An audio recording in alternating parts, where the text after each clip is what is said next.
Hello and welcome to another episode of the ReUp. My name is Jason Delgado. It's been quite a weekend, lots of things happening, lots of things I want to discuss, things that seem a little uncomfortable normally for the ReUp, but I felt like, I don't know, I want to talk about this stuff because it's a little bit weird. But anyway, welcome. My name is Jason Delgado. As you know, this is a weekly kind of vlog, blog, podcast, banana that I do each week where I kind of talk about the things I've done, subjects that I've come across, things that I thought were interesting or enlightening that might help, reflect positively or help the general world or the 33 subscribers I currently have. Anyway, welcome. Thank you again for joining me. Pretty much the Super Bowl was the big thing on the weekend, so I kind of want to get a little bit of that. And then, I don't know, a little bit of uncomfortable sex talk. What? Sex talk.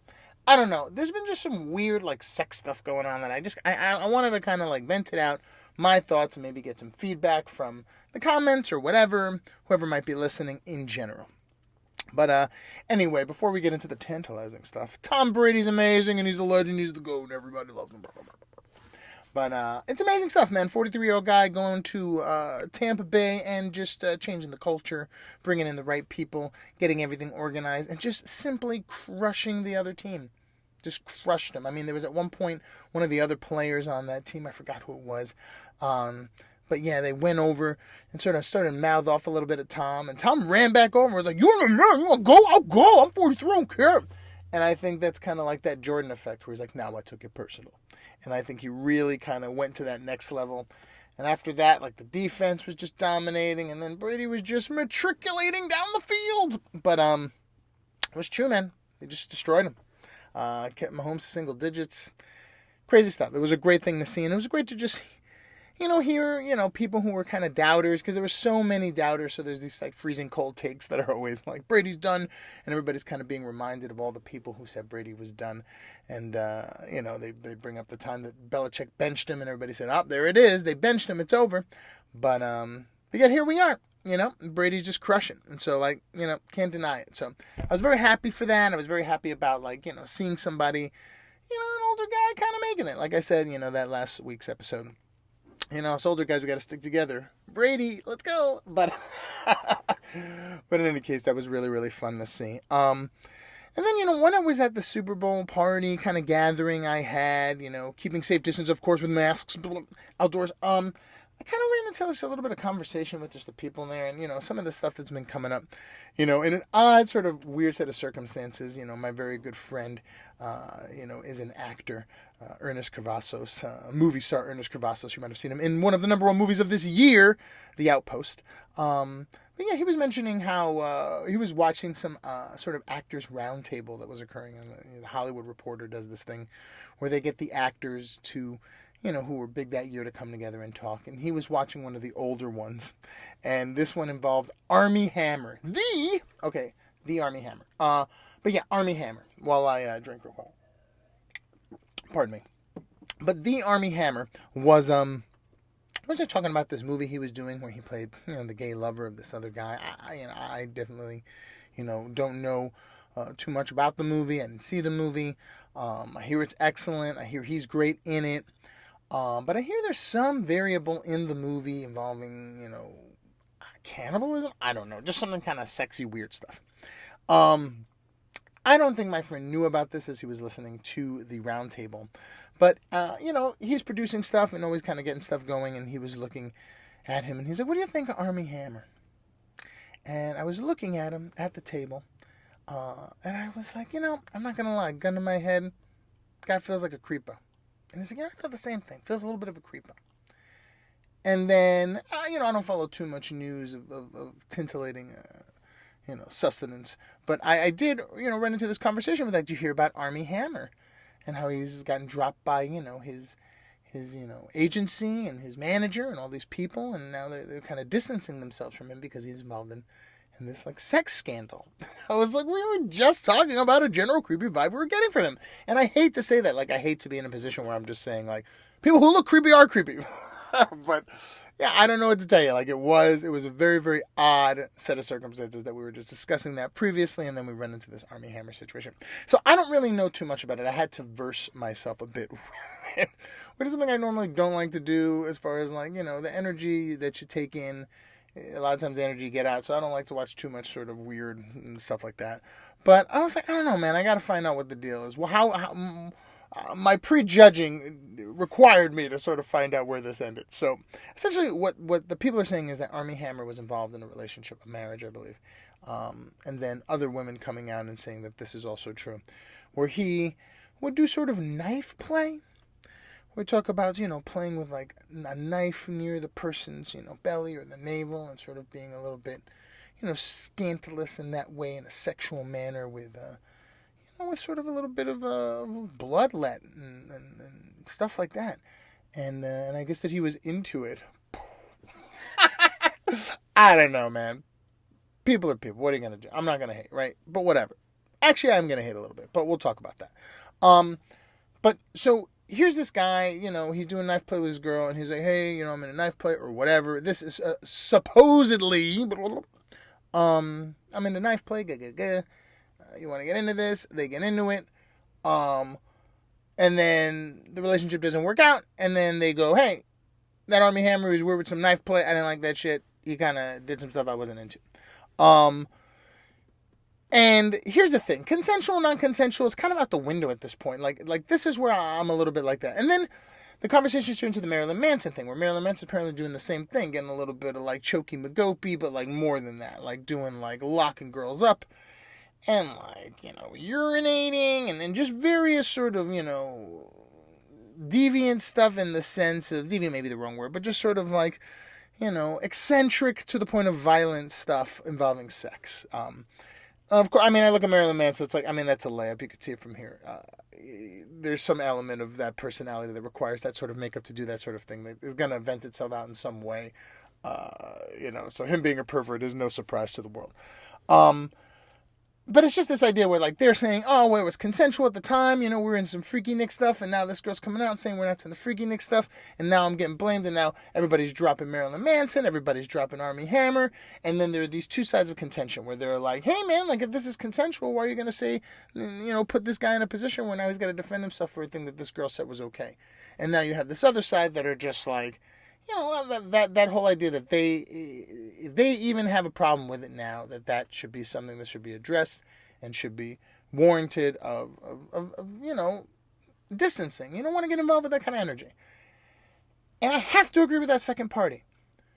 Like, consensual really doesn't mean anything at that point, in my personal opinion. Like, I'm thinking, like, of course it has to be consensual, of course. But there's this idea that even if your partner says, yeah, you can play with a knife near my navel, I think that there's an element of, like, there are lines that you could draw as far as, like, what you should be getting off to. Like, I feel like there's a part of it where it's like, hey, if you want to play some type of foreplay fantasy element like that, hey, man, they make Lego knives or whatever you need. Like, do things that would insinuate and allow imagination to spur forth.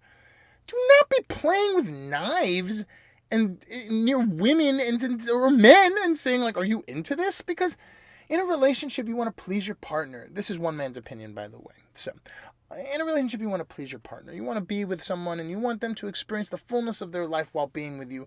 And you don't want to inhibit anything that they may want to do. And so if you feel safe with them, in that safety, you may extend certain elements of your personality that you normally would not. But now you're talking about, like, danger, Will Robinson stuff. Like, like choking is like, there's these kind of elements where it's like you have safety words and these things that sort of, inhibit anything from going too far.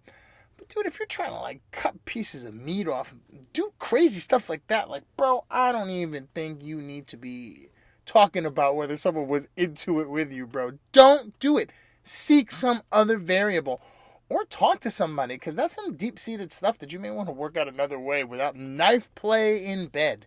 Like, this is just not, in my opinion, I feel like this is a layup of a thought. Like, why would you even think about doing something like this? Like, in the event that you're into scenario stuff like that, I'm not a, prude in that regard, but like, yo, bro, you don't be, use your imagination, man. Don't be bringing out stuff, like dangerous stuff and putting people in situations where that's a very, very deep situation. Maybe you don't want to get somebody into, so quick. Like talking about these people got with these women like after 4 months, and then they're pulling out knives. It's like, bro, this stuff is like, I feel like I don't understand. I don't want to like, sex shame or anything like that. But it's like, man, there are variables at play here that you really need to kind of look at. Like, what is the thing that's getting you off on this element? And if that is the case, there are other ways to avenue that and to be going around saying, are you into knives? Like, what the madness, in my opinion. And so I'm looking at these stories, and I got to side with the one side. Like, dude, you don't even want that energy on you. And it really brings me, honestly, as I rope this back to Tom Brady, to be quite honest. Like, excuse me, when I look at Tom Brady, and the energy he brings to a situation. Here's this guy. He comes in to Tampa Bay.